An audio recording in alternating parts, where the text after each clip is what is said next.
आज फिर हम एक नए विषय के साथ आपके समक्ष उपस्थित हुए हैं। जीव के रहस्यों को श्वेतास्त्रों उपनिषद के अनुसार हम समझने का प्रयास कर रहे हैं। तो आज का जो विषय है श्वेतास्त्रों उपनिषद पर बढ़ते हुए क्रम में आगे के श्लोक पर हम विचार करेंगे। जीव ना स्त्री है, ना पुरुष है, ना नपुंसक। श्वेतास्त्रों उपनिषद। ठीक। तो जीव क्या है? तो अभी तक जो जीव की चर्चा हुई उसको समझाते हुए जो बातें बताई गई वो ये है कि जीव अंगुष्ठ मात्र संकल्प और अहंकार से युक्त, भाव से युक्त जीव की स्थिति को बताया गया। फिर जीव के स्वरूप को बताया गया कि जीव बहुत ही सूक्ष्म है, अत्यंत सूक्ष्म है, और उसकी सूक्ष्मता को समझाने के लिए एक उपमा लिया गया। उपमा उपमा समझते हैं। उपमा प्रमाण व्यवस्था में एक उपमान प्रमाण होता है। कंपैरेटिव प्रूफ्स जो हैं, जो कंपैरिजन के साथ बताए जाते हैं। तो एक उपमा लिया गया, बाल की नोक का 100 भाग कर दो और उस 100 भाग में से एक भाग का और 100 भाग कर दीजिए, मतलब 100 गुना 100। ठीक। और 100 भाग उसको हम कर दें तो अब उसका जो एक भाग होगा, समझ लो कि जीव उतना सूक्ष्म हो सकता है या उससे भी अधिक सूक्ष्म हो सकता है। तात्पर्य कि आप उसकी सूक्ष्मता को नाप नहीं सकते, वो इतना सूक्ष्म हो सकता है। लेकिन इतना सूक्ष्म होते हुए भी असीम भाव वाला है। असीम भाव, उसकी भावनाओं का जो चक्र है वह असीम है, उसकी कोई सीमा नहीं है, लिमिटलेस है। और उसी भाव बंधन में वह घूमता रहेगा, काल चक्र में वह घूमता रहेगा, भाव बंधन में वह घूमता रहेगा, काल चक्र में वो घूमता रहेगा, ये चीज चलती रहेगी। ठीक है। तो ये जीव की गति फिर उसी भावनाओं के वशीभूत, उसी काल चक्र के वशीभूत, अनेकों संस्कार, अनेकों भावनाएं। क्योंकि असीम भाव कहने का मतलब क्या है? भावनाओं के वशीभूत ही तो जीव शरीर धारण करता है। पुनरपि जननम पुनरपि मरणम पुनरपि जननी जठरे शयनम। असीम भाव के वशीभूत ही तो जीव शरीर धारण करता है। तो अनेकों भावों में वह फंसा रहता है और शरीर धारण करता रहता है। तो जीव के बारे में इस तरह से उसकी सूक्ष्मता, उसकी भाव शक्ति, और फिर संकल्प, अहंकार, इन सब से वो बंधा रहता है। बुद्धि और गुणों से बंधा रहता है। ये भी लिखा गया कि बुद्धि और गुणों से बंधा रहता है। अब एक और प्रश्न कि जीव विभिन्न शरीरों को धारण करता है। अब जितने भी शरीर हैं वो 3 प्रकार के शरीर बताए गए हैं। एक हो सकता है, इस वैसे तो कई योनियां हैं, अनेकों योनियों में जीव जा सकता है, अनेकों शरीरों को धारण कर सकता है। लेकिन उनमें जो जीव होते हैं वो लिंग के आधार पर 3 प्रकार के माने गए। कैसे? एक पुरुष हो सकता है, एक स्त्री हो सकता है, एक नपुंसक हो सकता है। तो ज्यादातर कुछ जो जीव, जो चर जीव हैं, जो चलने फिरने वाले हैं, उनमें जो है स्त्री, पुरुष और नपुंसक तीनों पाए जाते हैं।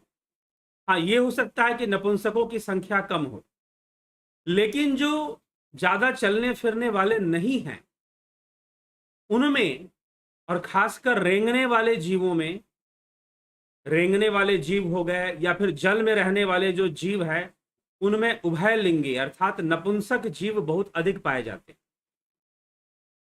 ठीक है, उनमें नपुंसकों, उभयलिंगियों की संख्या अधिक होती है। वृक्षों में भी उभयलिंगी अधिक होते हैं। ठीक है। तो इस तरह से पाए जाते हैं। तो जीव क्या स्त्री हो सकता है? जीव का कोई लिंग होता है? जी नहीं। जीव ना स्त्री है, ना पुरुष है, ना नपुंसक है। यही विषय है आज का। तो आइए, उपनिषदों में इस बात को कैसे रखा जा रहा है, कौन से श्लोक हैं जिनमें यह बताया जा रहा है, ठीक, उसको हम नैव स्त्री, क्या कहा जा रहा है? नैव स्त्री न पुमानेश न चैवायम नपुंसकः यद्य यक्षरीर मादते तेन तेन स युज्यते। यह जीवात्मा न तो स्त्री है, नैव स्त्री, न पुमानेश, न पुरुष है, च न अयम नपुंसक, और ना ही नपुंसक ही है। वह जिस जिस शरीर को ग्रहण करता है उससे संबद्ध हो जाता है। तो अब जीव जो है जिस जिस शरीर को ग्रहण करता है वह उससे संबद्ध हो जाता है। ठीक, अगर पुरुष के शरीर को धारण करेगा तो पुरुष के गुणों और शरीर के बंधन में रहने वाली जो कामनाएं हैं, जो इच्छाएं हैं, वो भी ग्रहण कर लेगा, वो भी ग्रहण कर लेगा। तो जीव जो है, जीव को इसीलिए अभी किसी ने, मुझे लगता है कि 2 दिन पहले की बात है, किसी ने प्रश्न किया था कि क्या जो स्त्री है, अगर किसी स्त्री की मृत्यु हो जाए तो क्या वो अगले जन्म में स्त्री ही बनेगी?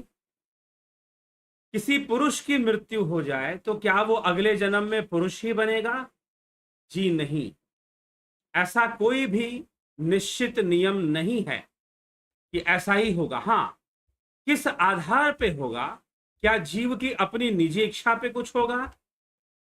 ऐसा भी नहीं है कि जीव की निजी इच्छा पे कुछ होने वाला है, ऐसा भी नहीं समझना चाहिए।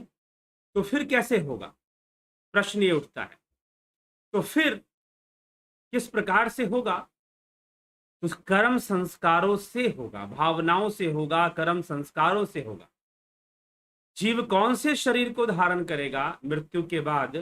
अगर उसका दोबारा जन्म होता है तो कौन से शरीर को धारण होगा, ये उसके कर्म संस्कारों पर ही निर्भर करता है कि उसके कर्म संस्कार कैसे हैं और उसके अंदर कैसी कामनाएं, कैसी इच्छाएं हैं।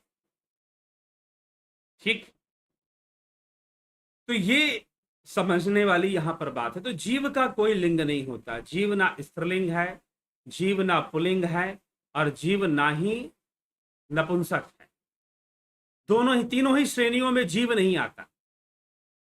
तो जीव अहंकार से युक्त, संकल्प से युक्त, बुद्धि से युक्त, गुणों से युक्त, मन से युक्त, चित्त से युक्त जीव जो है, इन सब का समावेश करते हुए और इन सब को संगठित रखने वाला जो अहंकार है, बुद्धि और अहंकार, ये दोनों मिलकर इन सबको संगठित रखते हैं, कर्म संस्कारों को और संकल्प को। ठीक है ना, इन सबको संगठित रखते हैं। और यह जो संगठित रूप है, ठीक है, अगर हम आदि गुरु शंकराचार्य के विवेक चूड़ामणि के अनुसार देखें तो 8 तत्वों का संगठन, 8 तत्वों का संगठन, यह क्या है? जीव है, पुर्यष्टक है, सूक्ष्म शरीर भी इसको माना गया है।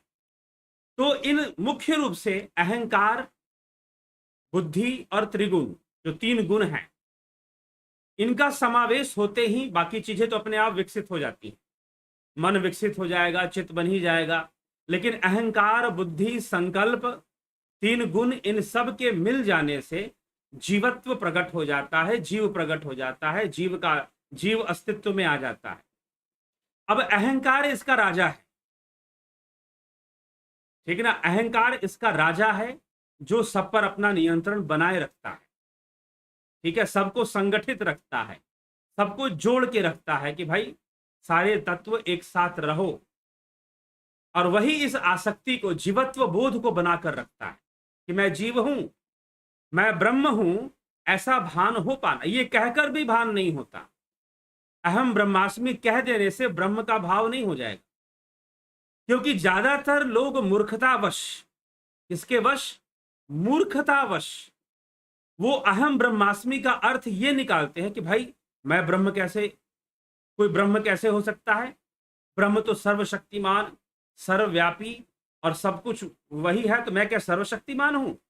तो अगर मैं ये कहूंगा कि अहम ब्रह्मास्मि, तो मैं अपने आप को सर्वशक्तिमान कह रहा हूं, या फिर मैं अहंकार का प्रदर्शन कर रहा हूं? जी नहीं, ब्रह्म तो तब सामने आएगा जब तुम्हारा अहंकार खत्म हो जाएगा। ब्रह्म तो तुम्हारा मूल स्वरूप है, इसीलिए अहम ब्रह्मास्मि कहा गया है। ब्रह्म तो तुम्हारा मूल स्वरूप है। तो सारी दुविधा मिसकंसेप्शन से है। कॉन्सेप्ट्स अगर गलत पकड़ के रखे हुए हैं, अगर कॉन्सेप्ट्स को गलत समझा हुआ है आपने, आत्मा का कॉन्सेप्ट, ब्रह्म का कॉन्सेप्ट अगर गलत समझा हुआ है, जीव का कॉन्सेप्ट, तो अभी हम पूरे जीव के कॉन्सेप्ट पे वर्क कर रहे हैं, ठीक ना, कॉन्सेप्ट पे वर्क कर रहे हैं। तो जीव का जो कॉन्सेप्ट है उसे समझने की आवश्यकता है। तो उस कॉन्सेप्ट से कोई लेना देना हमारा है नहीं, और अपने मन मर्जी की बात समझ लेनी है। तो मैं तो सीधा बोलता ही हूं कि ज्यादातर जो हमारे सनातन धर्म के भाई बहन, हिंदू भाई बहन हैं, वो ब्रह्म को और गॉड को एक ही चीज समझते हैं। तो वहां दिक्कत होगा, वहां तो समस्या आएगी। क्योंकि जैसी कहा जाएगा अहम ब्रह्मास्मि, आप समझ लोगे आई एम गॉड। आप क्या समझोगे आई एम गॉड? आज ही मुझसे किसी ने पूछा कि what is the difference between soul and spirit. मैंने उनको रिप्लाई दिया आई डोंट नो, बिकॉज आत्मा is not soul, spirit is not जीव। ठीक, कॉन्सेप्ट्स अलग हैं, कॉन्सेप्ट्स अलग है। वो हम यहां आत्मा की बात करते हैं। तो आत्मा is supreme one. In Christianity soul is not supreme one, God is supreme one. But in Sanatan Dharma, in Upanishadic philosophy, आत्मा इज सुप्रीम वन। ठीक है, तो आत्मा सुप्रीम क्यों है? क्योंकि सर्वव्यापी है। अयम आत्मा ब्रह्म सुअयम आत्मा, अयम आत्मा ब्रह्म सुअयम आत्मा, ऐसे लिखा गया। तो इसीलिए कॉन्सेप्ट अलग अलग हैं। तो लेकिन जैसे ही बोला जाएगा अहम ब्रह्मास्मि, आप समझ लोगे आई एम गॉड। तो जहां आपने समझ लिया आई एम गॉड, सारा वहीं पर कूड़ा करकट हो गया, गुड़ गोबर हो गया सब वहां। तो अहम ब्रह्मास्मि, टू, इसका मतलब यह है अहम को खत्म कर दो, मात्र ब्रह्म ब्रह्म रहना चाहिए। ठीक है, मात्र ब्रह्म रहना चाहिए। तो इसीलिए जो ब्रह्म है वो सर्वव्यापी तत्व है, वो सर्वशक्तिमान। क्या सबके ऊपर अपनी ताकत दिखाएगा क्या? ऐसा कुछ उसे करने की आवश्यकता ही नहीं है। तो इसीलिए इस भ्रम में ना रहे। तो जीव क्या है? जीव इन सब को, मुख्य जीव के अस्तित्व के पीछे जो मुख्य है वो है तीन चीजें, बुद्धि, अहंकार और तीन गुण। बुद्धि, अहंकार और तीन गुण, और संकल्प। संकल्प पैदा होंगे तीन गुण से ही पैदा होंगे। तीन गुणों से, सतोगुण, रजोगुण, तमोगुण से ही संकल्प पैदा होंगे। तो इन सबों को, इन चार चीजों को मुख्य रूप से मान लीजिए, बुद्धि, अहंकार, संकल्प और तीन गुण।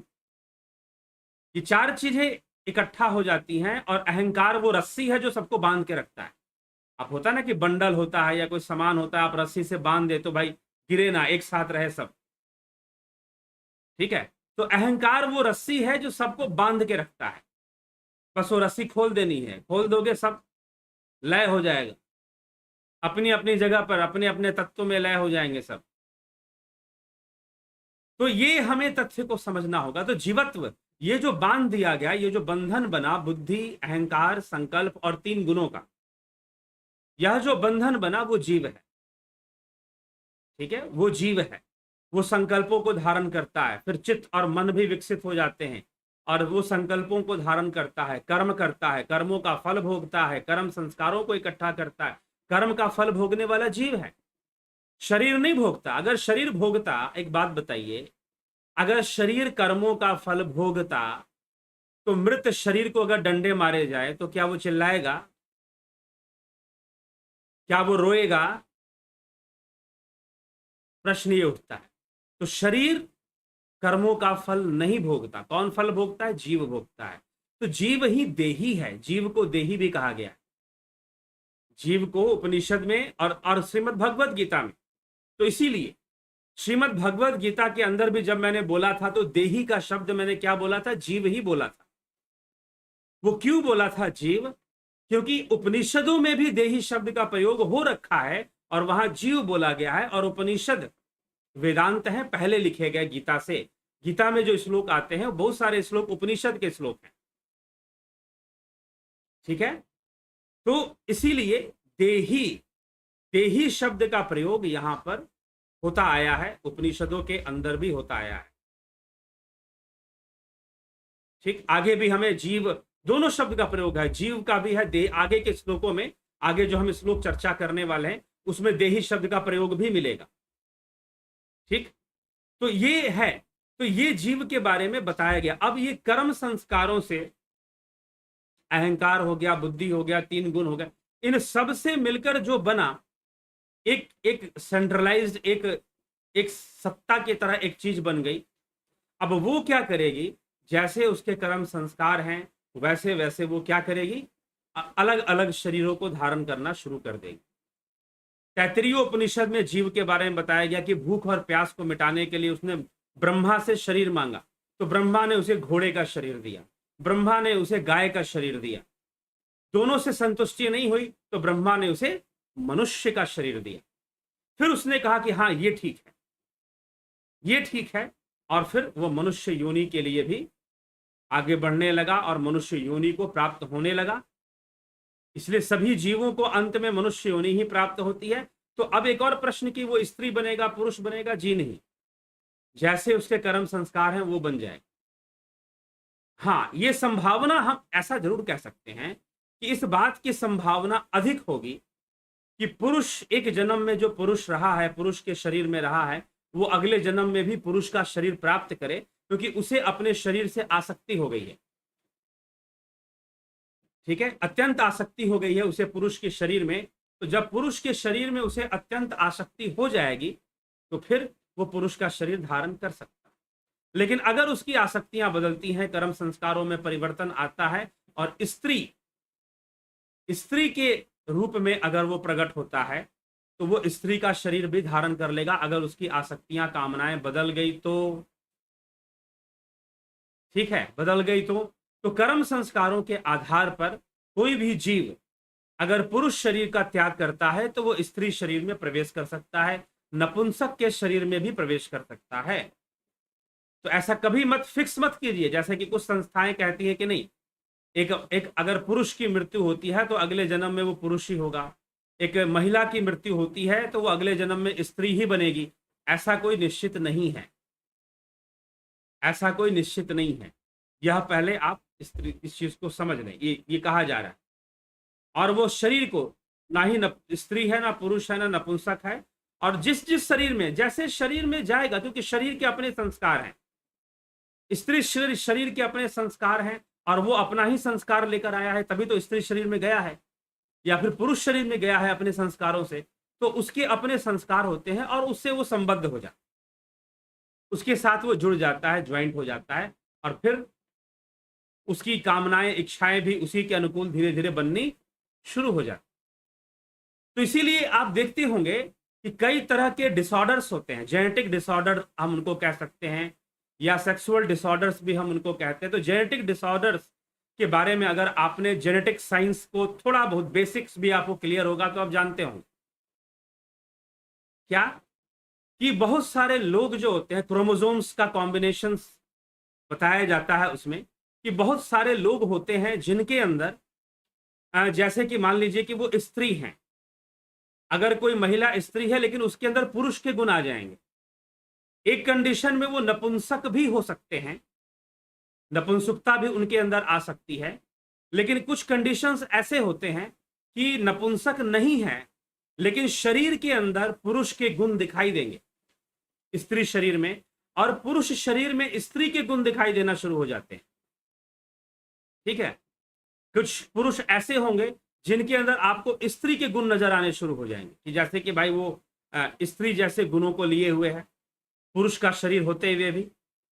और कुछ स्त्रियां ऐसी हो जाती हैं जो कि स्त्री का शरीर लिए हुए भी पुरुषों जैसी आव भाव या फिर उनका चाल चलन, उनके मतलब कि हैबिट्स में भी चीजें पुरुषों जैसी आ जाती हैं, ठीक है, या शरीर के बनावट में भी पुरुषों जैसे गुण आ जाते हैं। तो इस तरह की चीजें देखने में आती हैं, ठीक है। तो ऐसी चीजें क्यों आ जाती हैं, किस लिए आ जाती हैं? तो अगर हम जेनेटिक साइंस के अनुसार जाएंगे तो सीधा बोलेंगे भाई this is the arrangement of chromosomes, ठीक ना, जो क्रोमोसोम्स हैं आपकी, तो उसके अकॉर्डिंग ये डिसीजन हो रहा है, ठीक है। तो और कई बार जो स्त्री है वो कुछ ज्यादा ही स्त्रीत्व उसके अंदर होता है, कई बार कुछ पुरुष ऐसे होते हैं कुछ ज्यादा ही पुरुषत्व होता है, क्योंकि संतुलन तो दोनों से मिलकर बनता है, संतुलन की अवस्था दोनों से मिलकर बनती है। तो इसीलिए एक पुरुष के अंदर छुपा हुआ स्त्री भी होती है और स्त्री के अंदर छुपा हुआ पुरुष भी कहीं ना कहीं होता है, ठीक। तो ये गुण, अब हम अगर शास्त्रों की अध्यात्म की बात करेंगे तो हम सीधा कहेंगे कि पिछले जन्मों के कर्म संस्कारों से ही कई बार स्त्रियों के अंदर पुरुष वाले गुण दिखाई देने शुरू कर देते हैं या पुरुषों के अंदर स्त्री वाले दिखाई देते हैं। पिछले जन्मों के कर्म संस्कार है, जीव ने वैसा शरीर धारण कर लिया है, ठीक है। तो जीव के लिए कुछ भी महत्व नहीं है, जीव के लिए इतना ही महत्व है कि संकल्प कैसा है और उसके कर्म संस्कार कैसे हैं, वो वैसे वैसे शरीरों में जाएगा। यह फिक्स नहीं है कि वह जो है स्त्री शरीर में है तो पुरुष स्त्री शरीर में ही बार बार देह धारण करेगा, जी नहीं। मृत्यु के बाद हो सकता है कि उसके कर्म संस्कारों में ऐसे बदलाव आ जाए, उसके संकल्पों में भावनाओं में ऐसे बदलाव आ जाए कि वह पुरुष होने के बाद भी अगले जन्म में स्त्री का शरीर धारण कर ले। और ऐसा भी संभव है कि इस जन्म में अगर स्त्री है तो कुछ भावनाओं और संकल्पों में परिवर्तन आने के कारण, कर्म संस्कारों में परिवर्तन आने का कारण वो अगले जन्म में स्त्री होकर भी पुरुष का शरीर धारण कर ले, ठीक है। तो ये चीज यहां पर समझाने की कोशिश की जा रही। तो ऐसा मत समझिए आप कि वह जीव ना स्त्री होता है ना पुरुष होता है, नपुंसक होता है, वह तो जैसा शरीर धारण करता है उसके साथ संबद्ध हो जाता है, उसके साथ संबद्ध हो जाता है, मतलब समता के साथ वो वही। फिर अगर मान लीजिए स्त्री शरीर में उसका जन्म हो गया तो वो सारा चीज स्त्री के ही सारे गुणों का प्रदर्शन करना शुरू कर देता है, ठीक है। तो जीव को लोग नहीं देखते, शरीर को देखते हैं, समस्या यहां पर है। आपने फाउंटेन फिल्म देखी होगी, पानी के फव्वारों पर फिल्म चलती है, कई जगहों पर चलती है, ठीक ना। पानी के फव्वारे होते हैं और उस पर फोकस के द्वारा, फोकस करके प्रोजेक्टर से उस पर फिल्म चलाई जाती है पानी के फव्वारों पर। लेकिन जब फिल्म दिखना शुरू हो जाता है तो आप पानी के फव्वारे भूल जाते हो। सिनेमा हॉल में जब आप पर्दे पर फिल्म देखते हो तो पर्दे को भूल जाते हो, आप पर्दे को भूल जाते हो, फिल्म की कहानी में खो जाते हो, कौन रो रहा है कौन डरा जाता है, ठीक है।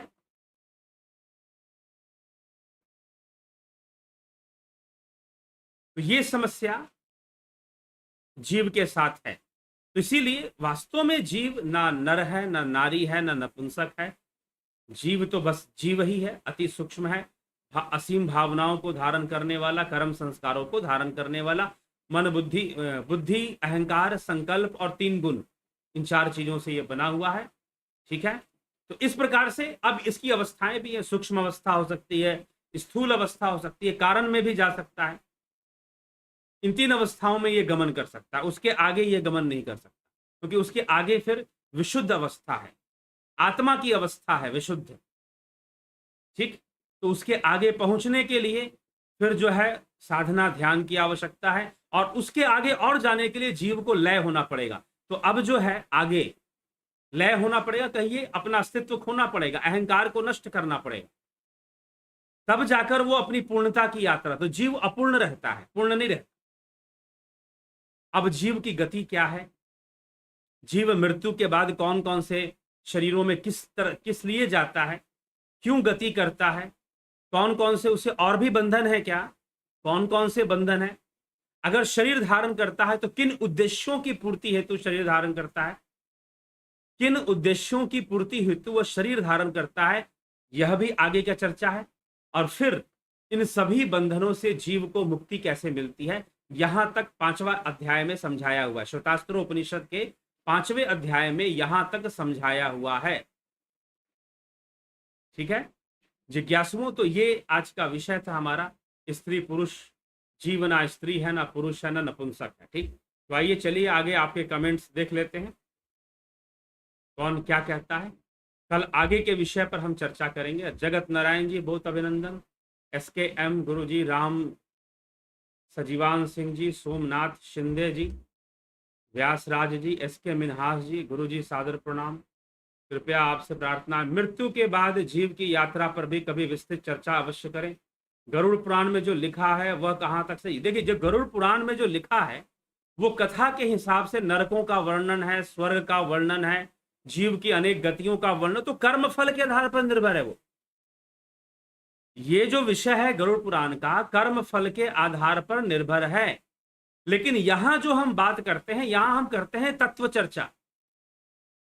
तो जीव के तत्व कौन कौन से हैं, किन तत्वों से निर्मित है, उसकी चर्चा आज भी हमने की, पहले भी कर चुके हैं। कितना सूक्ष्म है और गति करेगा, ना तो वो स्त्री है, ना पुरुष है, ना नपुंसक है। ये स्पष्टीकरण उपनिषदों का है। अब उसकी गति की चर्चा कल होगी, कल उसके गति की चर्चा होगी। लेकिन जो गरुड़ पुराण में बात लिखा है कर्म संस्कारों के आधार पर, वो सही है। ठीक है जी, सही है। लेकिन कर्म संस्कारों पर आधारित है, ये भी ध्यान रखिएगा। इसीलिए आप ध्यान दीजिए कि आपके कर्म सही है या नहीं है। चलिए, रूपलाल विश्वकर्मा, अंजू श्रीवास्तवा जी, बलदाऊनाथ योगी जी, उदय शंकर जी, जय श्री कृष्ण गुरु जी। क्या प्रेम गुणातीत भाव है? जी नहीं। कौन सा प्रेम? आप प्रेम समझते किसको हैं? पहली बात तो ये, आपने प्रेम के बारे में पूछा, प्रेम का मतलब क्या है? ठीक है, प्रेम गुणातीत भाव नहीं है। अरे भाई, गुणातीत, जो भी गुणातीत है वो भावातीत हो जाएगा। तो जब भावातीत हो जाएगा तो प्रेम कहां से टिकेगा वहां पर? ठीक है, भावातीत अवस्था में प्रेम टिकेगा ही नहीं। हाँ, उसके पहले प्रेम टिकेगा, भावातीत में जाने के लिए प्रेम टिकेगा। लेकिन स्वयं भावातीत अवस्था में कोई प्रेम नहीं होता है। तो इसीलिए गुणातीत भाव है ऐसा मत बोलिए कि प्रेम गुणातीत भाव है। ठीक, चलिए, प्रेम कई परिस्थितियों पर निर्भर करेगा कि प्रेम कैसा है, किससे है, किस तरह की है। तो प्रेम तमोगुण में आएगा, क्योंकि आसक्ति, प्रेम से आसक्ति का बोधन होना शुरू हो जाता है। साधारण रूप में जैसे लोग सांसारिक प्रेम मानते हैं, तो आसक्ति का बोध होना शुरू हो जाता है, तो तामसी गुणों में आ जाएगा। क्योंकि तामसी गुण का, तमस का अर्थ ही है आसक्ति, जो परिवर्तन नहीं चाहता। ठीक है, जो प्रलय नहीं चाहता, आसक्त रहता है, तो आसक्ति ही मान ली जाएगी फिर उसे। तो यह चीज है। तो किस तरह से? तो प्रेम गुणातीत भाव नहीं हो सकता। विक्रम सिंह जी, राजू पाल जी, उषा श्रीवास्तव जी, ओम तत्सत, भूप सिंह खीचर जी, अनिल कुमार जी, कन्हई कुमार जी, पानवीर गिरवार जी, नमस्ते जी। अगर योगा परम है जिसके द्वारा सब कुछ समझा जाता है, तो फिर क्यों ना सिर्फ योग ही सिखाया जाता? योगा ही परम धर्म है, तो शास्त्र क्यों पढ़ा जाता है? योग को जानने के लिए शास्त्र पढ़ा जाता है। योग क्या है और योग का महत्व क्या है, अभी क्या चर्चा चल रही है? श्वेतास्त्र उपनिषद में प्रारंभ से ही ध्यान योग की चर्चा है। ध्यान योग की चर्चा है, और ध्यान योग से ऋषियों ने जो जाना वही तो धर्म है और वही तो सत्य है। सत्य ही धर्म है, तो ये संसार सत्य थोड़ी ना है, यह तो मिथ्या है। इंद्रिय अनुभूतियां मिथ्या होती है। ठीक है, हाँ, इंद्रिय अनुभूता इंद्रियों के लिए सत्य हो सकती हैं, इंद्रिय अनुभूतियां इंद्रियों के लिए सत्य हो सकती हैं। लेकिन इंद्रियातीत अवस्था, जो पारमार्थिक सत्ता है, जो पारमार्थिक तत्व है, उसके लिए इंद्रिय अनुभूतियां मिथ्या ही हैं। ठीक है, यह आध्यात्मिक या शास्त्रों का विषय कॉन्सेप्ट है, एक भाग है।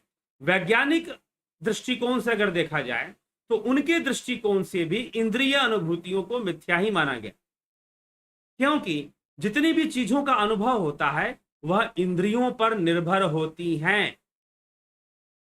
इंद्रियों पर निर्भर होती हैं। अगर आपको कोई चीज सुंदर दिखाई दे रही है, सौंदर्य दिखाई दे रहा है, तो वो क्या है? आंखों पर निर्भरता है उसकी। अगर भोजन का स्वाद बहुत अच्छा लग रहा है, तो निर्भरता जिह्वा पर है, और बुढ़ापे में कई लोगों का जीभ का स्वाद बिगड़ जाता है। टेस्ट ग्लैंड्स खराब होने लग जाते हैं। ठीक है, तो ये जो इंद्रियां हैं, ये इंद्रियां हैं, एक चलो ये तो जिह्वा हो गया, आंखें, ये तो स्थूल इंद्रियां हैं, बाहरी इंद्रियां कहते हैं। सूक्ष्म इंद्रियां हैं जो जीव के साथ हैं, जीव में है। ठीक, तो उनसे ज्ञान होता है, बाहरी ज्ञान। तो इंद्रिय अनुभूति मिथ्या है सर्वदा। तो योग के द्वारा सत्य का ज्ञान होगा, योग के द्वारा सत्य का ज्ञान होगा। और शास्त्र अध्ययन किस लिए? शास्त्र अध्ययन इसलिए है ताकि वास्तव में योग किसे कहते हैं, आज के समय में जरूरी है कि वास्तव में योग किसे कहते हैं वो समाज जान पाए। ठीक है, सिर्फ ये ना समझ के बैठ जाए कि पेट को कम कर लेना, आंखों की रोशनी बढ़ा लेना, ये योग का उद्देश्य है, ऐसा ना समझ के बैठ जाए। योग का उद्देश्य तो जीवन का कल्याण है, कैवल्य है, मोक्ष है। ठीक, ये समझना पड़े। इसलिए सारे भगवान कृष्ण भी तो योग योग योग की चर्चा करते हैं। आप जाकर गीता पढ़ो, कितने बार योग शब्द का प्रयोग हुआ है। बानवीर गीरवार जी समझ रहे होंगे, गीता में कितनी बार योग का शब्द का प्रयोग हुआ है। उपनिषद पढ़ लीजिए, कितनी बार ना जाने योग शब्द का प्रयोग हुआ है। ठीक है, तो इसको समझिए, मेरे ख्याल से प्रश्न ही नहीं बनता फिर तो। ठीक, तो पहले हमें पता तो चले कि योग कहां तक हमें बातें योग में समझाई गई हैं, क्या क्या समझाया गया है। अगला, आज योग के पहले भी मैं बीच में बोल चुका, आजकल योग के नाम पर बहुत कुछ चलता है, ब्यूटी योगा। ठीक है, ब्यूटी योगा, किसी ने ब्यूटी पार्लर खोला और अपने ब्यूटी पार्लर का नाम लिखा ब्यूटी योगा। ठीक है, तो भाई वहां पर पूछा कि भाई ये ब्यूटी योगा अपने अपने पार्लर का नाम क्यों लिखा है? तो उन्होंने कहा कि हम ब्यूटिशियन के साथ, ब्यूटी मतलब मेकअप करने के साथ साथ लड़कियों को ये भी सिखाते हैं कि सुंदर कैसे बनना है, कौन से एक्सरसाइज करोगी जिससे कि तुम्हारा तुम्हारा सौंदर्य बना रहेगा, या फिर योग आसन में से भी बताते हैं हम। तो इसीलिए ये ब्यूटी योगा है। मैंने कमाल है भैया, कुछ लोग करेंगे ब्यूटी योगा, कुछ लोग करेंगे बिजनेस योगा। ठीक है, कुछ लोग कर देंगे हॉट योगा। ठीक है, कुछ लोग कर देंगे कुछ योगा। तो भैया पता नहीं योग का क्या क्या बना के रखा है। तो इसीलिए जरूरी है कि शास्त्र पढ़ो, वास्तव में योग क्या है समझ में आएगा, योग क्या है। तो इसीलिए शास्त्र नहीं अगर पढ़ेंगे, और योग शास्त्र क्या, श्रीमद् भगवत गीता को भी योग शास्त्र कहते हैं, पतंजलि योग शास्त्र भी है, और फिर उपनिषद में भी योग की चर्चा हो ही रही है।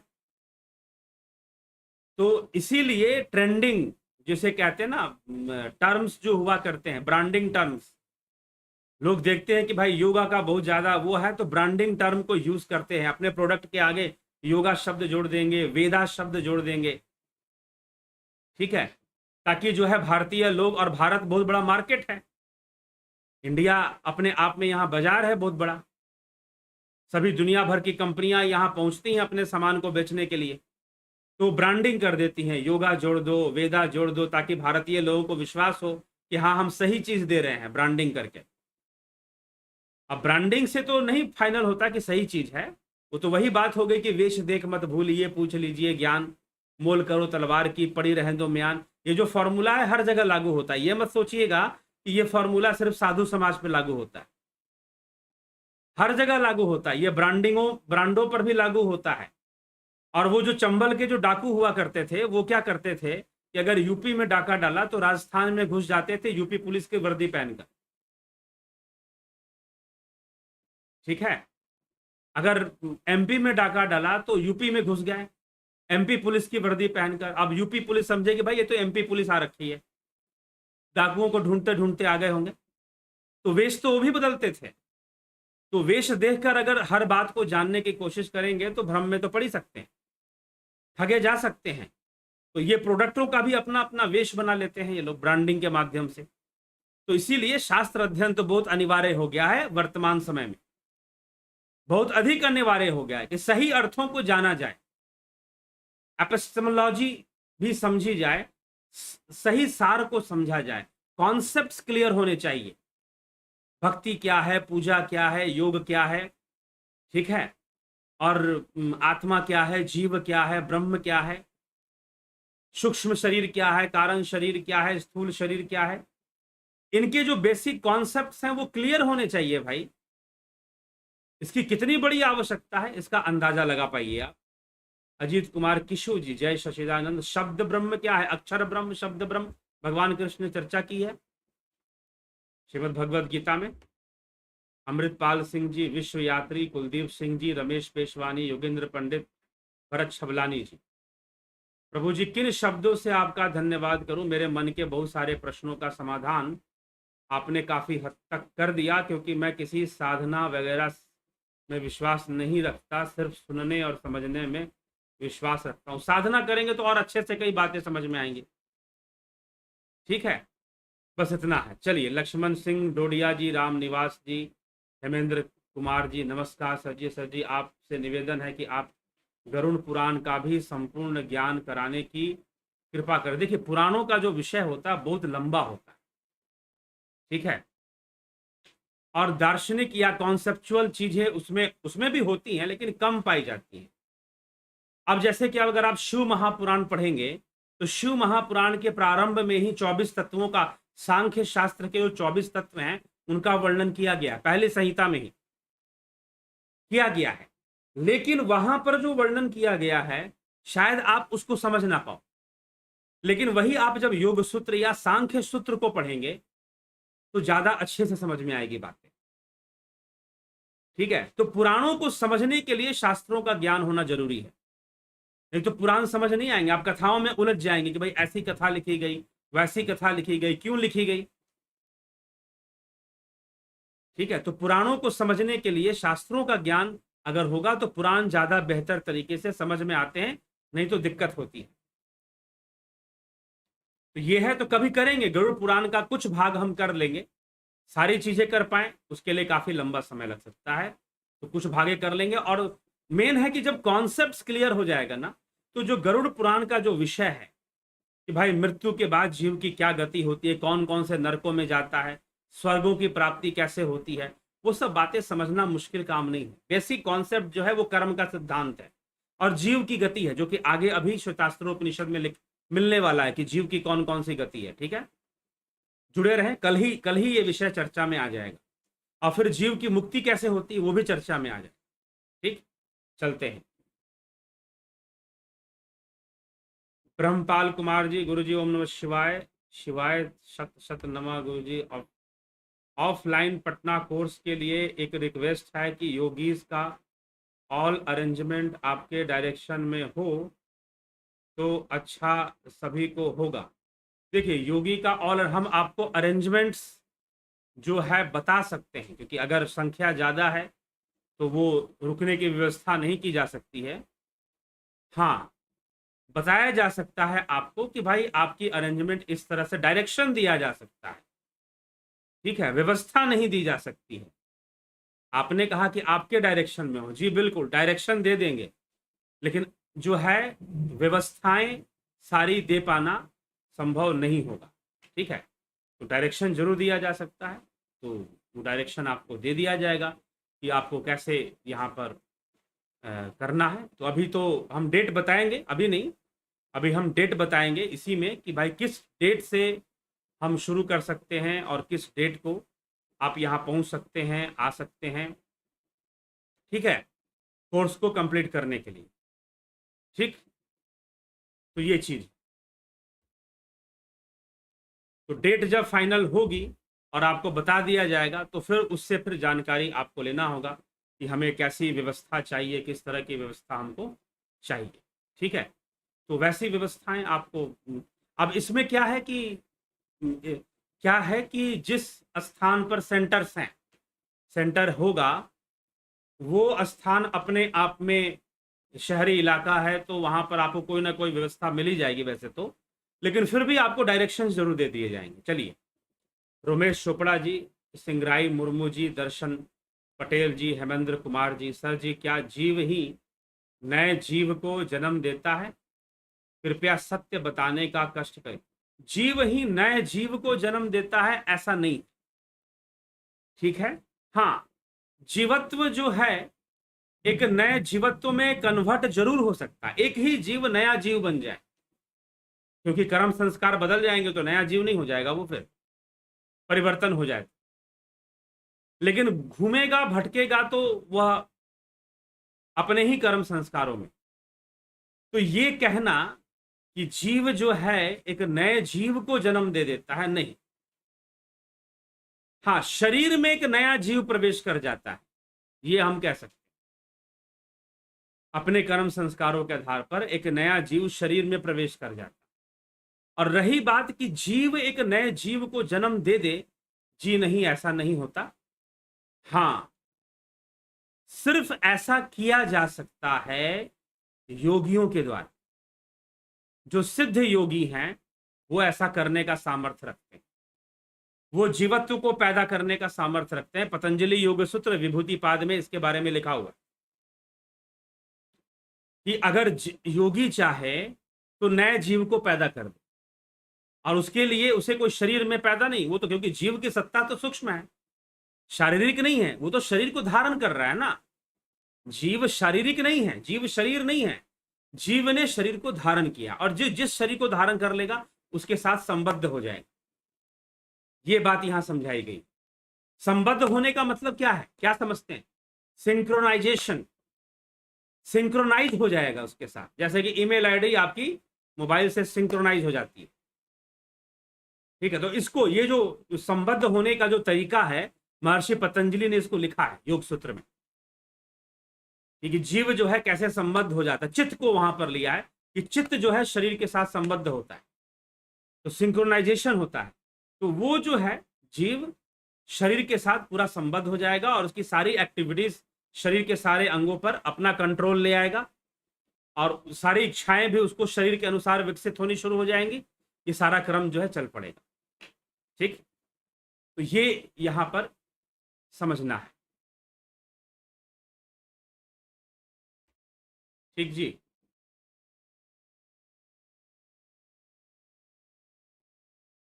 तो जीव को जन्म देता है, तो जीव जीव को जन्म नहीं देता, शरीर के माध्यम से तो शरीरों को ही जन्म देता है, और वह कोई दूसरा जीव उस शरीर को धारण कर लेता है। हाँ, जो सिद्ध योगी हैं वो जीवों को भी जन्म देते हैं, मतलब वो जीवों की संख्या भी बढ़ा सकते हैं और बढ़ाते भी हैं। गुरुजी, आपने कल बताया था आत्मा का साक्षात्कार होता है ध्यान योग के द्वारा, एकाग्रता में आत्म साक्षात्कार किस रूप में होता है? एकाग्रता, एकाग्रता एक साधन है, एकाग्रता एक साधन है। जहां पर एकाग्रता भी खत्म हो जाती है वहां ध्यान शुरू होता है। एकाग्रता का अर्थ है धारणा, जो कहा गया है पतंजलि योग सूत्र के अंदर, यम नियम आसन प्राणायाम। धारणा, प्रत्याहार, प्रत्याहार के बाद धारणा, ध्यान समाधि। तो प्रत्याहार और धारणा से एकाग्रता स्थापित होती है, ठीक है। एकाग्रता का मैच्योर हो जाना, धारणा का परिपक्व हो जाना। जब धारणा परिपक्व हो जाती है अभ्यास करते करते, जबरदस्ती नहीं, अभ्यास करते करते, निरंतर अभ्यास से जब धारणा परिपक्व हो जाती है तो ध्यान शुरू होता है। तो ध्यान जो होता है वो स्वतः होने वाली क्रिया है, ध्यान कोई कर नहीं सकता, ध्यान कोई कर नहीं सकता, ध्यान स्वतः ही होने वाली क्रिया है, ठीक। तो ये पहले समझने की आवश्यकता है। तो ध्यान आनंद भी, ध्यान में आनंद की, आनंदमय कोश से हम जुड़ जाते हैं ध्यान की अवस्था में। तो जब ध्यान होगा तो ध्यान की परिपक्वता, ध्यान की परिपक्वता से आत्म साक्षात्कार होगा, ठीक ना। आत्म साक्षात्कार होगा। नहीं तो आजकल लोग कुछ भी आत्म साक्षात्कार के नाम पे पता नहीं बहुत सारी चीजें गुरुजी लोग दे देते हैं। तो आत्म साक्षात्कार एक अलग ही अवस्था है, आत्मानुभूति, उसको तुरीय अवस्था भी हम कहते हैं, जहां पर आत्म साक्षात्कार होता है। वास्तविक आत्म साक्षात्कार वही है जो तुरीय अवस्था में जाकर प्राप्त होता है। उसके पहले सब कुछ उस आत्मा और ब्रह्म की अभिव्यक्तियां हैं, यह समझने की आवश्यकता है, ठीक है। सुंदरलाल वर्मा जी, बलवंत सिंह गोहिल, चंद्रेश्वर पांडे जी, जीव बाल के नोक के 100 भाग के 1 भाग के 100वें भाग के बराबर होता है, तो सूक्ष्म लोक में सुख दुख का अनुभव कैसे करता है? शरीर के माध्यम से करता है, शरीर के माध्यम से ही सुख दुख का अनुभव कर रहा है। अब उसके शरीर भी दो प्रकार के हैं, वो जिन शरीरों को धारण करता है वो भी दो प्रकार का है, एक स्थूल है एक सूक्ष्म है। अब ये चर्चा कल से शुरू होने वाली है।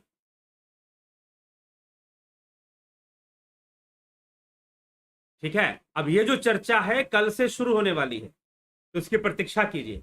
और यह जो बोला गया है कि बाल के नोक के 100 भाग के एक भाग का और 100 भाग कर दिया जाए, मतलब 100 गुना 100 हो गया। अगर हम इस तरह से अगर हम चलते हैं तो यह एक उपमा दिया गया है समझाने के लिए कि अति सूक्ष्म है जीव, जो है अति सूक्ष्म है। हो सकता है कि उसके हजारवें भाग से 900 1000 गुना से भी अधिक वो सूक्ष्म हो, जो आप नाप नहीं सकते। कोई मशीन नहीं है कि जीव को आप नाप सकें या देख सकें, चाहे वो माइक्रोस्कोप हो चाहे इलेक्ट्रॉनिक माइक्रोस्कोप हो। वो वायरस देख सकता है, परमाणु देख सकता है, लेकिन जीव को नहीं देख सकता।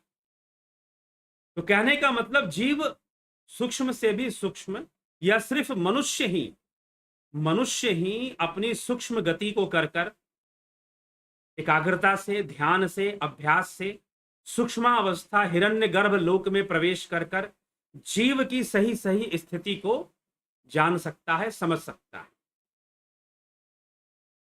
ठीक है, अब आप एक बात बताइए कि आप जो है ध्यान करते हैं, आपको भ्रिकुटी के मध्य में, कई लोग बोलते हैं कि हाँ हमको भ्रिकुटी के मध्य में प्रकाश दिखाई देना शुरू हो जाता है, नाद सुनाई देना शुरू हो जाता है। तो क्या कोई मशीन बनी है जो ये सब आपको सुना दे? नहीं बनी है ना कि जो सुना दे आपको। आप खुद ही अंतर्मुखी होकर इनको जानते हैं। तो वैसे ही जीव की जो वास्तविक स्थिति है वह कोई मशीनों से या फिर ये बाल के नोक को, ये तो एक उदाहरण, एक उपमा लिया गया है ताकि आप समझ सकें, उसकी सूक्ष्मता का अंदाजा लगा सके। लेकिन वह जो सूक्ष्म है वह शायद बाल के 100 भाग के 100 भाग के 100 भाग का भी 100 भाग कर दिया जाए तो वो उससे भी ज्यादा सूक्ष्म निकलेगा। ठीक, तो वह मशीनों का विषय नहीं है, वो माइक्रोस्कोप का विषय नहीं है। तो इसीलिए यह एक समझाने के लिए एक उदाहरण लिया गया है, ताकि उन लोगों के लिए जो बिल्कुल आध्यात्मिक नहीं है, जिनको अध्यात्म से कोई लेना देना नहीं है, उनके दिमाग में कॉन्सेप्ट भाई करे कि भाई तुम जीव को ऐसे मत समझ लेना, जीव को शरीर नहीं है, वो सूक्ष्म से भी अति सूक्ष्म है। तो इस बात को क्लियर करने के लिए यहां पर ये बाल के नोक वाला एक उपमा लिया गया है, समझ गए? ये चीज है, इसका मतलब ये ना समझ ले कि वो जीव का साइज बताया जा रहा है, बिल्कुल नहीं। अगर ये लिखा हुआ है कि बाल के नोक के 100 भाग के एक भाग का और 100 भाग कर दिया जाए तो उसके एक भाग के बराबर जीव को मान लेना चाहिए, तो वह बस मानने वाली ही बात है, वो उसमें जानने का विषय नहीं है। तो यह एक बिल्कुल, जो व्यक्ति जीव आत्मा इन सब विषयों के बारे में कुछ नहीं जानता है और वो उपनिषदों का अध्ययन करे, तो उसको एक कॉन्सेप्ट दिया गया कि भाई तुम उसे अति सूक्ष्म मानो। ठीक, ये चीज है। चलिए, सरोज कृष्णानी जी, आदि शिवा ओम तत्सत जी, पिंटू वासवा जी, आदि शिवाजी, दर्शन पटेल जी। गुरु जी, अनाथ मनुष्य जब मर जाता है तब उसका पिंड दान नहीं हो पाता है, तो फिर इस जीव की गति क्या होती है? जीव की गति अपने कर्मों से होगी, उसमें क्या है? पिंड दान नहीं हुआ या हुआ, उससे क्या फर्क पड़ता है भाई? ठीक है, और इसका जन्म कैसे होता है? तो कृपा देखिए, पिंड दान, श्राद्ध आदि जितने भी हम कर्म कांड करते हैं, उनके करने का उद्देश्य क्या है ये समझना होगा। जितने भी कार्य किए जाते हैं वो क्यों किए जाते हैं? एक बात बताइए, गरुड़ पुराण का अध्ययन होता है, किस लिए होता है? जितने भी विधान किए जाते हैं वो किसके लिए हैं? आप पहले ये समझ लीजिए कि जितने भी नियम, मृत्यु के समय पिंडदान करना, श्राद्ध करना, 13वीं करना, 12वीं लोग करते हैं, अलग अलग परिवारों में अलग अलग नियम होते हैं। तो 12वीं करते हैं, 10वीं का एक नियम होता है, मुंडन होता है। ठीक है, मुंडन की प्रक्रिया होती है और कई तरह के नियम, भोजन बंद हो जाता है जब तक श्राद्ध नहीं हो जाता, जब तक केस दान नहीं करते, भोजन की भी कुछ नियम बन जाते हैं। घर में कई प्रकार के तेल, हल्दी वगैरह का प्रयोग बंद हो जाता है। ठीक है, और कई नियम लग जाते हैं, पूजा पाठ भी बंद हो जाता है, सूतक का नियम भी माना जाता है, किसी की मृत्यु हो जाती है। तो ये सारे नियम किसके लिए हैं बताइए पहले? ये सारे नियम किसके लिए हैं? उस परिवार के लिए हैं जिस परिवार में किसी के सदस्य की मृत्यु हुई है। ठीक है, मृत्यु हुई है। तो जितने भी उसमें कर्म कांड के जो विधान बनाए गए हैं वो हमारी रक्षा के लिए, हमारी भलाई के लिए। उस जीवात्मा के लिए जो मर गया उसके लिए क्या है? उसके लिए बस इतना है कि वह अपनी आगे की यात्रा करे। इसीलिए अंतिम संस्कार करते समय भी ये जो मंत्र उच्चारण होते हैं, जिन मंत्रों का प्रयोग किया जाता है अंतिम संस्कार, दाह संस्कार करते हुए या उसके बाद अस्थियों को विसर्जन करते हुए, अस्थियों को विसर्जन करते हुए जिन मंत्रों का उच्चारण किया जाता है उसमें यही कहा जाता है कि आप जो भी हमारे परिवार, क्योंकि जो मर गया वो वृद्ध हो गया। अगर मान लीजिए, एक बात हमेशा ध्यान रखिएगा, जो व्यक्ति मृत्यु को प्राप्त हो जाता है वो आपसे बड़ा हो जाता है, उसकी आयु आपसे बड़ी मानी जाएगी, वो पूजनीय हो जाएगा। ठीक ना? चाहे भले ही वो आपका कोई उम्र में छोटा सदस्य हो, अगर उसकी मृत्यु हो गई तो वो अब आप उसकी उम्र आपसे बड़ी मानी जाएगी। क्यों मानी जाएगी बड़ी? क्योंकि जहां पहुंचना आपको पहले था वो पहुंच गया पहले, उसकी मृत्यु, अब वो व्यक्ति बड़ा हो गया। तो पहली बात, हर मृत सदस्य का अपमान नहीं करना चाहिए। आपके परिवार के किसी भी मृत सदस्य का अपमान नहीं करना चाहिए, क्योंकि वो आपसे बड़ा हो गया है। भले ही उसकी उम्र छोटी रही होगी आपसे जब वो जीवित होगा तब, लेकिन मरने के बाद वो आपसे बड़ा हो गया। नंबर 1 बात। दूसरी बात कि उससे यही कहना होता है, सारी क्रियाओं को करते हुए उसके नाम पर दान पुण्य करना, दान पुण्य करते हुए उससे यही कहा जाता है कि आप हमारे परिवार पर कृपा दृष्टि रखें। ठीक है, हमसे दूर रहें लेकिन फिर भी कृपा दृष्टि रखें। अब आपका और हमारा संबंध नहीं हो सकता क्योंकि हम शरीर वाले हैं। ठीक है, हम शरीर वाले हैं, आप तो शरीर में है नहीं, तो इसीलिए आप हमसे दूरी से, अपने लोक से, आप अपने लोक को जाइए, आप यहां मत रहिए, आप हमारे बीच में मत रहिए। साफ बोला जाता है, do not stay with us, go to your places. आप अपने जगह पर जाइए, आप अपने लोक को जाइए, पितृलोक को जाइए, स्वर्ग लोक को जाइए, और वहां से आप पितृलोक में जाकर वहां से हमारे ऊपर कृपा दृष्टि रखिए। ये पिंडदान में यही प्रार्थनाएं की जाती हैं, या इस मंत्रों के जो अर्थ निकलते हैं वो इसी प्रकार के अर्थ निकलते हैं। और फिर उस मृत व्यक्ति के नाम पर दान करना, दान करना। ठीक है, तो ये जो जितना भी आप कहते हो ना कि भाई भोज होता है, उसे भोज कराते हैं लोग, लोग मिठाइयां खाते हैं, 13वें दिन जो जाकर है ये बंद हो जाना चाहिए। कुछ लोग अभियान चला रहे थे। अरे तुमको विज्ञान भी पता है, आत्मा परमात्मा का, सूक्ष्म शरीर का, जीव का। जब कुछ पता नहीं है तो क्यों बेकार में बोले जा रहे? और जिस दिन तुम आज बंद करवा दोगे, बड़े इंटेलेक्चुअल बने हो। आजकल क्या है कि सोशल वर्क के नाम पर इतना ढोंग होता है फंडिंग इकट्ठा करने के लिए। हम कुछ सोशल वर्क करके दिखाएंगे, हम कुछ नया करके दिखाएंगे। तो नया करने के चक्कर में और सोशल वर्क के नाम पर जितना ढोंग हमारे देश में होता है वो उसका अंदाजा नहीं है आपको।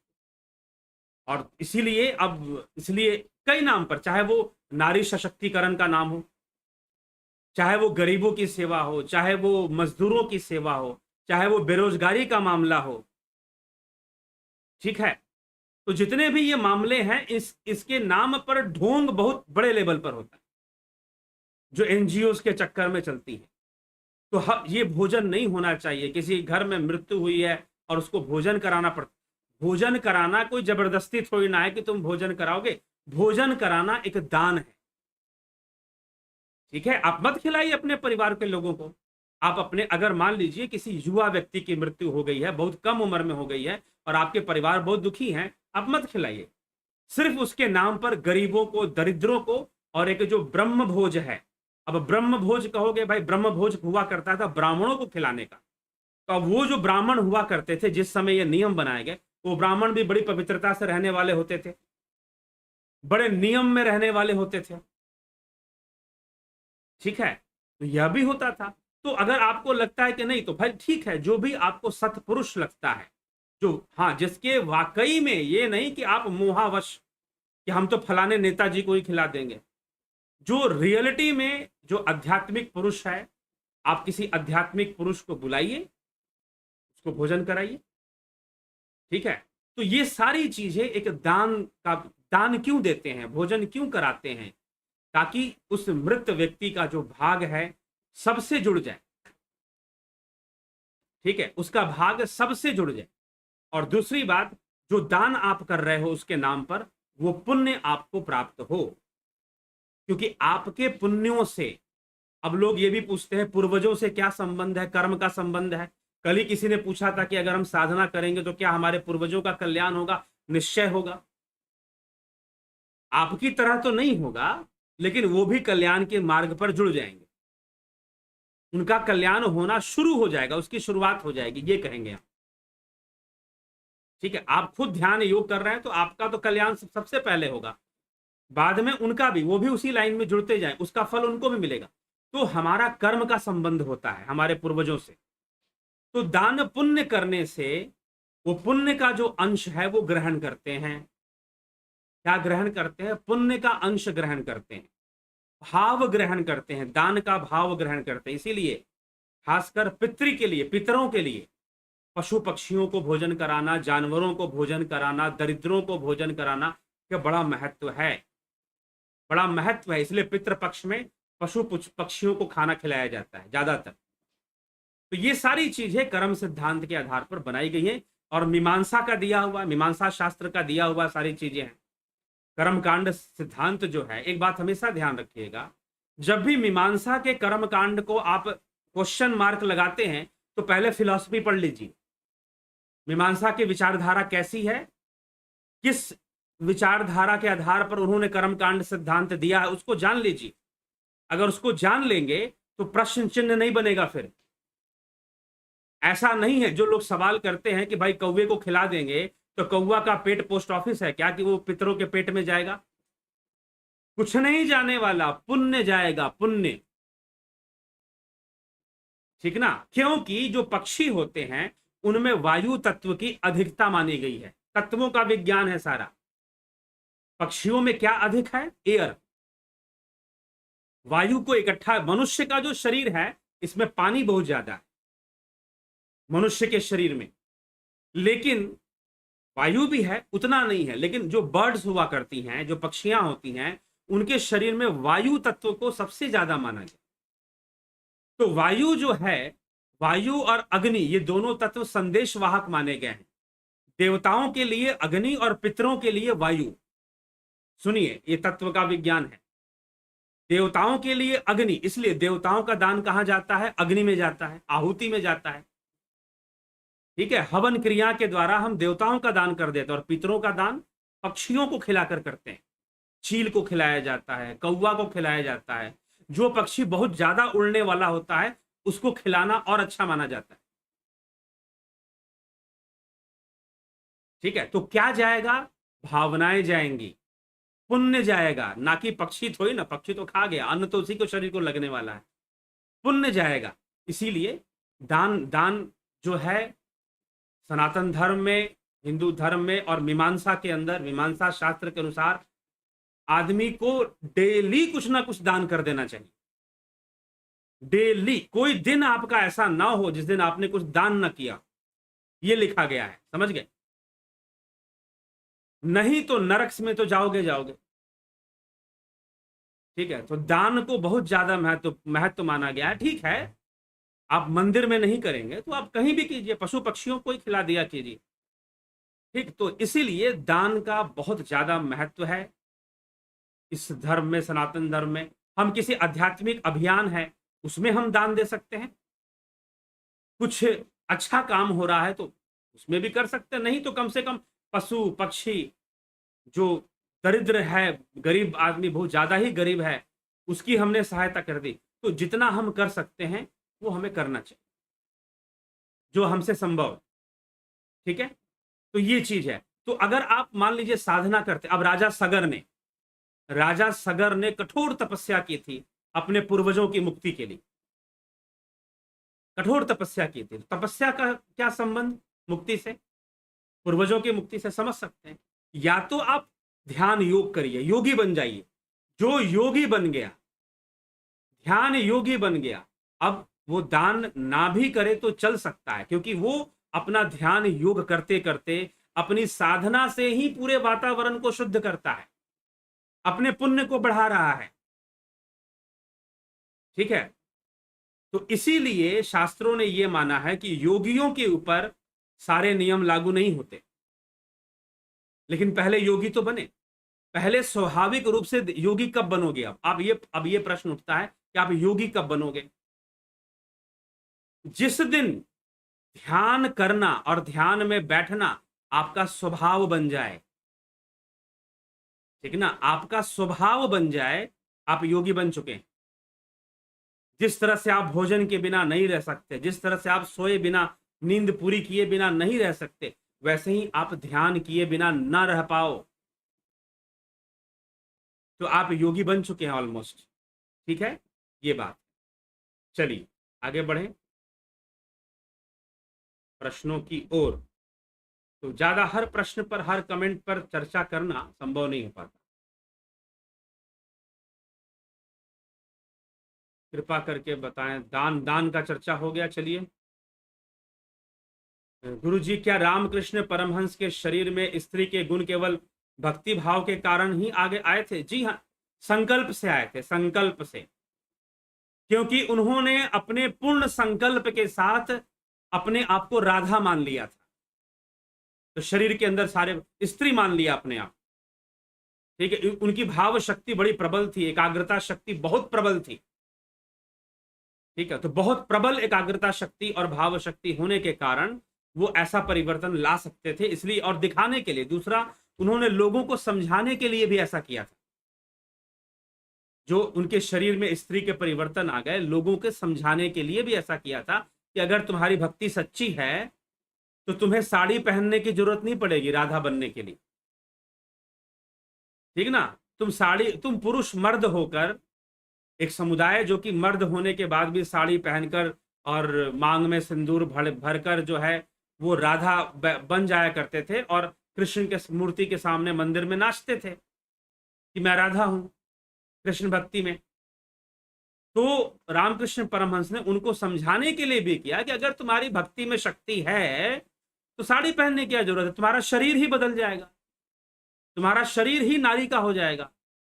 तो एक तरह से उनको समझाने के लिए भी उन्होंने ऐसा किया था। ठीक है, और रामकृष्ण परमहंस क्या, वो तो ऐसे भाव शक्ति संपन्न थे कि अष्ट योग सिद्ध योगी थे। सीधी सी बात, सिद्ध योगी थे। तो आप उनके बारे में पढ़े तो पता चलेगा आपको कि भाई जो भी योग विभूति पाद में जो सिद्धियां महर्षि पतंजलि ने बताई हैं वो सब उनके अंदर दिखाई देते थे। उनके शिष्यों का वर्णन या ग्रंथों में ऐसा आता है। हमेंद्र कुमार जी, कौन से कर्म करने पर जीव मानव तन मिलता है? मुक्ति की कामना, ठीक है ना, मुक्ति की कामना करने पर फिरत सदा माया करी प्रेरा, काल ही कर्म ही स्वभाव गुण घेरा, कबहू करी करुणा नर देही, देत ईश बिनु हेतु स्नेह। करुणा के वशीभूत उसे नरदेह मिलता है। कब मिलता है? जब उसके अंदर मुक्ति की इच्छा जागृत होती है कि मुझे अब इन दुखों से मुक्त होना है, इस जन्म मरण से मुक्त होना है। इच्छा तो हो सकती है ना, किसी भी जीव के अंदर इच्छा हो सकती है, चाहे वो कुत्ते के शरीर में हो, गाय के शरीर में हो, अन्य पशुओं के शरीर में हो, तो भी तो उसे मनुष्य जीवन प्राप्त होगा।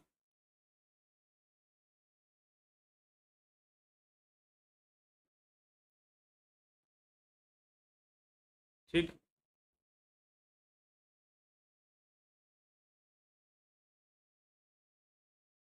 चलिए इसी के साथ, और भी कमेंट्स हैं लेकिन सारे, 1 घंटा हो चुका है तो सारे कमेंट्स को नहीं ले पाएंगे। तो मृत्यु के बाद हमारी चेतना बनी रहती है या विलीन हो जाती है? हमारी चेतना रहती है जी।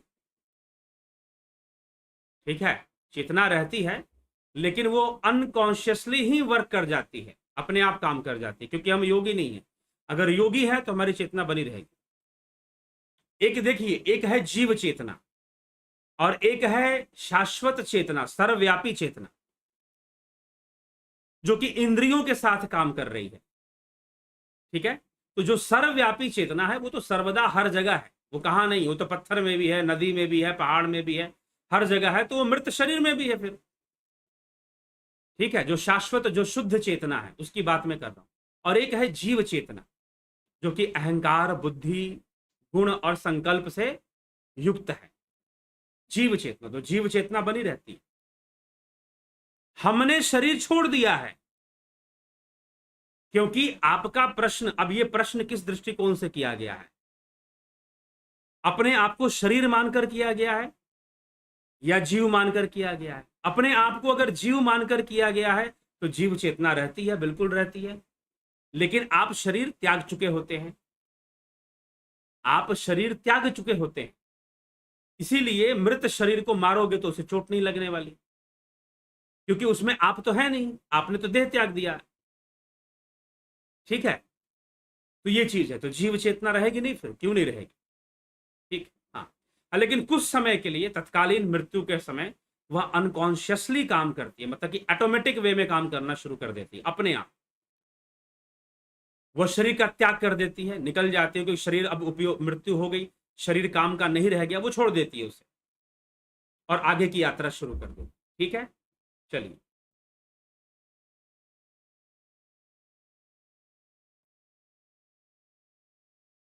इति ओम अक्षरम ब्रह्म, इस महान अनुष्ठान के द्वारा घर बैठे हुए भी गीता उपनिषद जैसे महान धर्म ग्रंथ की आभास हुआ, जो ज्ञान लाखों रुपए देकर भी नहीं मिल पाएगा।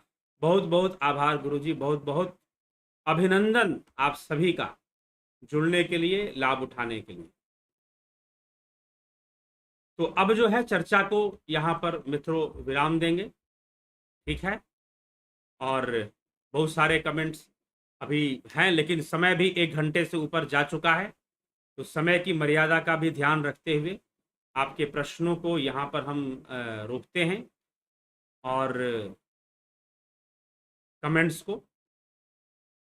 कल फिर जो है एक नए विषय के साथ, हाँ, अगर आपको लगता है कि हमें अपने प्रश्न का उत्तर चाहिए ही, एकदम हमको चाहिए ही, तो आप कोशिश कीजिए कि फर्स्ट कम फर्स्ट बेसिस पर कमेंट करें आप। ठीक ना, आप पहले, क्योंकि उसी आधार पर हम चलेंगे, तो आप पहले कमेंट करने का कोशिश हो सके तो आप, क्योंकि शेड्यूलिंग तो पहले ही हो जाती है, वीडियो की शेड्यूलिंग पहले ही हो जाती है, आप पहले ही कमेंट कर दीजिए उस पर।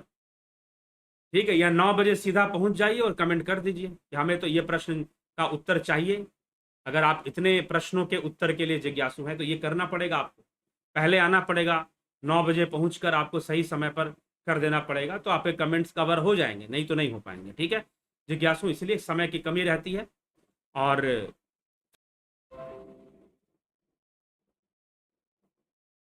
ठीक है, तो फिर इसी के साथ विराम देंगे अभी इस सभा को।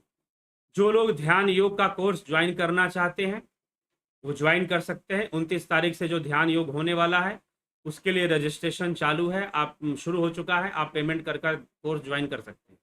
दूसरा कि दूसरा क्या है कि जो लोग ऑफलाइन मोड में कोर्स करना चाहते हैं उनके लिए भी जल्द ही बताया जाएगा कि किस तारीख से उनका कोर्स शुरू होगा। जो यहाँ आकर जो केंद्र पर सितंबर में होगा, इस महीने तो होगा ही नहीं, अगस्त के महीने में नहीं होगा, सितंबर के महीने में होगा।